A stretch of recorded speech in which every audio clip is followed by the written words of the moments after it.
probably the biggest highlight, I would say, of the past 2 The years, Cerebral unfortunately, has been COVID. Entertainment And Podcast. And you don't know when it's going to not be the headline anymore, right? It's like as soon as it feels like we've got a grasp on it.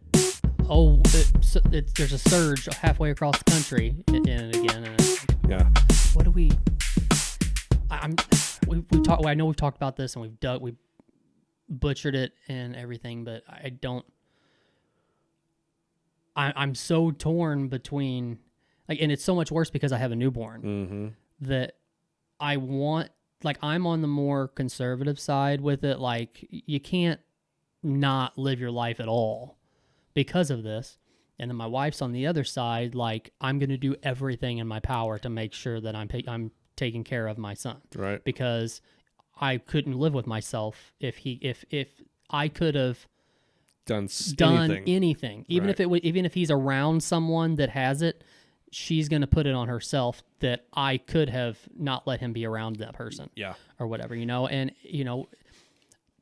it's going to be a little easier now because the holidays are over with. We've gotten through the holidays and all of that, mess is kind of gone for now.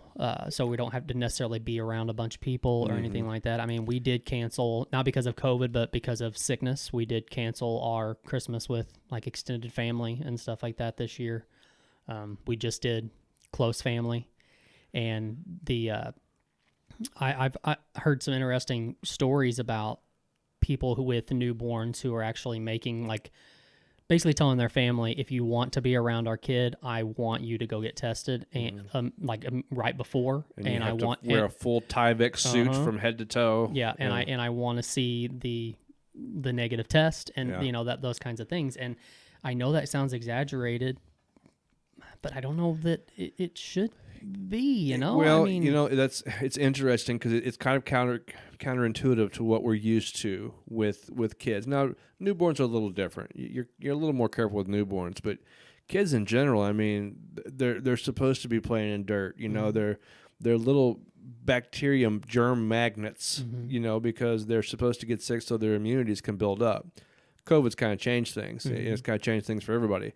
I hadn't seen your son in a while, and I've noticed myself today just still not wanting to get too close. And I get tested all the time. It's inherent within my job, but I still just want to be so careful, because he's still so little.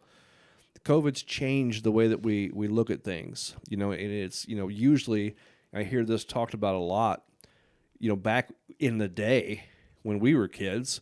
When it came to chicken pox, parents, and I don't know if they still do this, but they would have like chicken pox parties or whatever. They didn't shelter you from getting chicken pox because you wanted to get it when you were a small kid. Right. Sucked while you had it, but it's a lot better than getting it later. And once you got it, you've got your immunities built up. Your antibodies are built up, so you don't have to worry about it anymore. Right. We're not like that with COVID, because it's such a scary thing.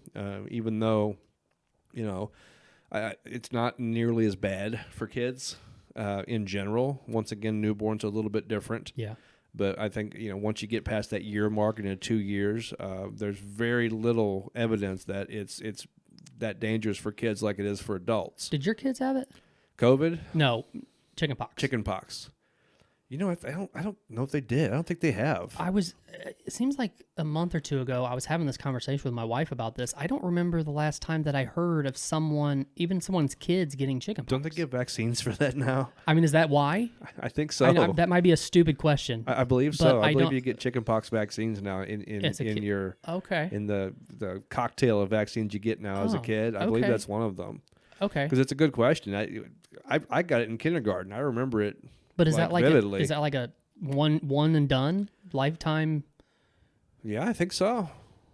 I guess so.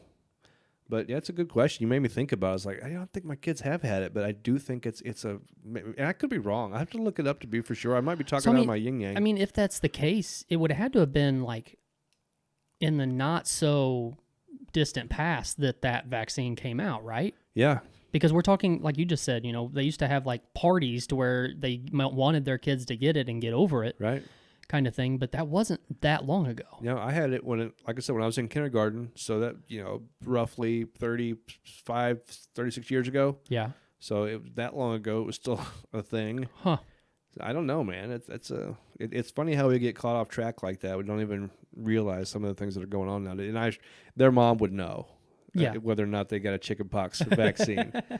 It's not necessarily on my radar, but yeah, it wasn't that long ago. But anyway, COVID's kind of changed things. It's turned everybody upside down. You want to be super careful, but there's a lot of people also saying in a way that's also it's a double-sided coin. Because we want to be safe. You don't want to be the one to get grandma sick and have her pass away on you. But at the same time, we're not like getting out there as much and getting through all this. It's kind of like building up those antibodies. Like over time, isn't that how this is going to have to happen?